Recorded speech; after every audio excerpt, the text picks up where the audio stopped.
Greetings to you, kids. Bishop Vedder here, your bishop, back with you, reading you another saint story. Today, I'm going to read about St. Francis. St. Francis lived in the 1200s, so a long time ago again, right? 800 years ago. But what a wonderful saint, St. Francis. So here's the story. When Francis was a young man in the Italian city of Assisi, he spent all his father's money on wild parties and fine clothes. But despite all the fun he seemed to be having, Francis wanted something more. So he decided to go to war. His father, who was a merchant of beautiful fabrics from all over the world, bought him a fantastic coat of armor decorated with real gold. But on the way to battle, Francis saw a poor man in rags begging on the side of the road. Francis was moved by how much he had and how little the poor man had. So Francis gave the man his armor and took the man's rags as his own. That night, Francis had a dream. "Who can give you more?" God asked him in the dream. "The master or the man?" "The master," Francis said. "Then why are you following the man and not the master?" God asked him. Francis wasn't sure what that meant, but instead of going to battle, he turned around and went home, determined to find out. When he got to Assisi, Francis didn't move back into his father's house. He spent his time in caves outside the city, praying and waiting to hear the voice of God. He began to visit the sick and the poor in town, and he began to do things that seemed even stranger than that. One day, he gave away all his family's bread to anyone who asked. Another day on the road, he saw a leper who had a disease that made people afraid to even touch him. The leper was covered with sores, but Francis still kissed the man's hand. When the man gave Francis a kiss of peace in return, Francis was filled with joy. But when Francis looked back, the man had vanished. The people of Assisi were disturbed by the change in Francis. They threw trash and rocks at him when he passed by in the street. His father was even more upset. He beat Francis, hoping to knock some sense into him. But one day, when Francis was praying in a ruined church, he heard the voice of God again. "Francis," God told him, "rebuild my church, which you can see is crumbling." So Francis took a pile of his father's silk and velvet and sold it to get money to fix up the old church. Francis's father was furious. He thought Francis was a thief. He dragged Francis in front of the bishop, demanding that Francis give his money back. Instead, Francis took off all the fine clothes his father had given him, and he was only wearing a shirt made from cheap, scratchy cloth. Then he walked away singing.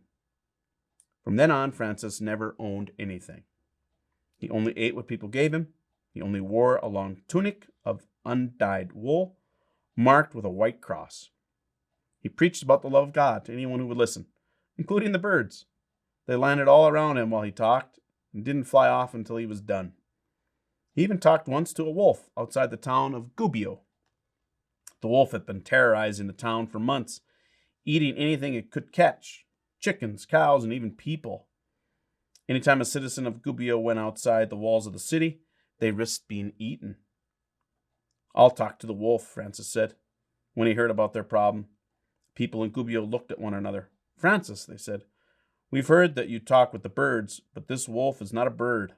It's been eating people. It's not safe for you to talk with our wolf. Please don't go outside the city walls." But Francis walked right out to talk with the wolf. As soon as Francis stepped beyond the city walls, the wolf appeared, snarling and baring his sharp teeth. "Wolf," said Francis, "you've done a great deal of evil to these parts. But if you would give up your wicked ways, you can come into the town.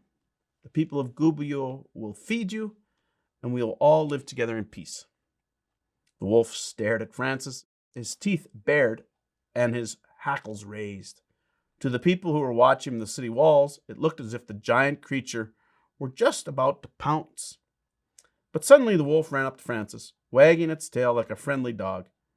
And when Francis turned to go back into the town, the wolf trotted after him as if it were a family pet. For the rest of its life, the big wolf went door to door in Gubbio to beg for scraps, and all the people in Gubbio fed it. Eventually, other people began to join Francis. Like Francis, they lived on whatever people gave them. but they never accepted any money. In fact, Francis told his followers that if anyone gave them coins, they should treat them like pebbles and drop them in the road. If a thief stole a robe from one of Francis's brother monks, Francis told the brother to run after the thief and give him his hood too. Near the end of his life, Francis had a vision of an angel with 6 flaming wings. Hidden inside them was Jesus, with wounds in his hands and his feet and side. When the vision ended, Francis was shocked to discover wounds in his own hands and feet and side. Francis didn't tell anybody about this. Instead, for the rest of his life, he kept his hands inside his tunic and wore shoes to hide his feet.